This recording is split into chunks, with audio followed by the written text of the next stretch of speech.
Hi, welcome to EdTech Moment, where we take just a moment to show you how to quickly integrate technology into your classroom. I'm Bill Selleck, and we're going to continue looking at Twitter today.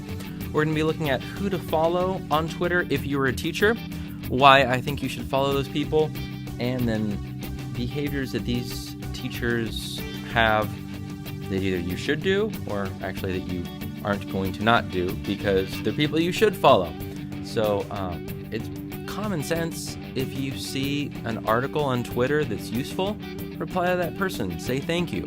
If someone replies to you, asks you a question, thanks you, reply back to them. It's very simple. Don't use Twitter to be super spammy.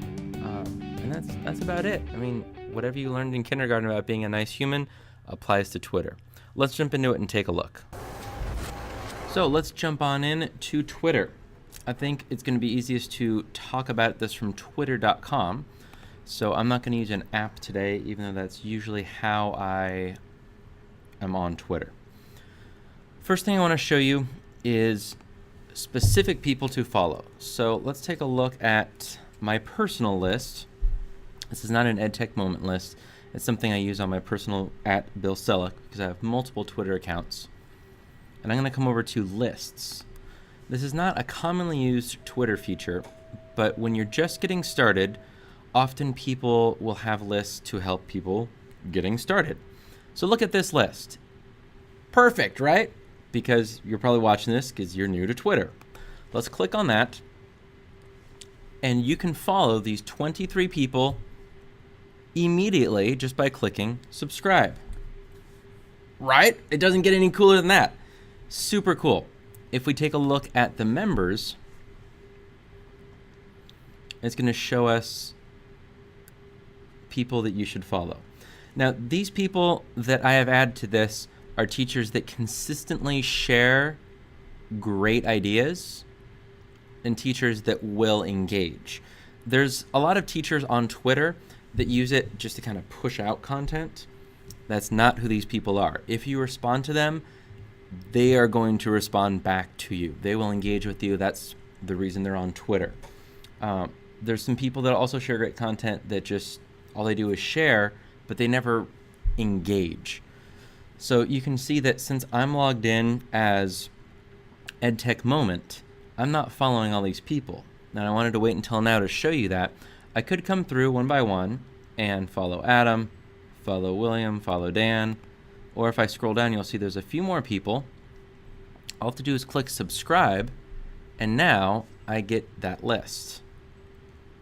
It's still going to be easiest if you just come through, click on all 23 people.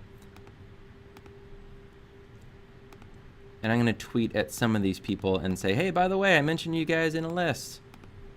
That way they're not wondering, who are all these people following me out of nowhere?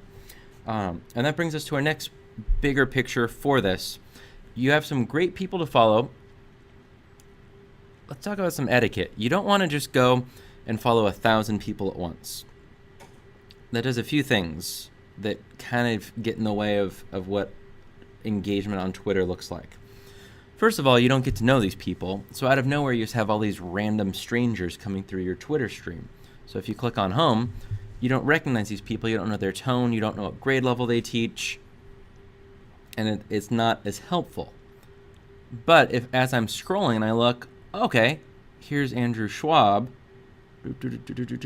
Oh, interesting. Now I know that he lives up in the Bay Area, and he's just insanely cool IT guy amongst many other things. So that's going to change how I read this tweet.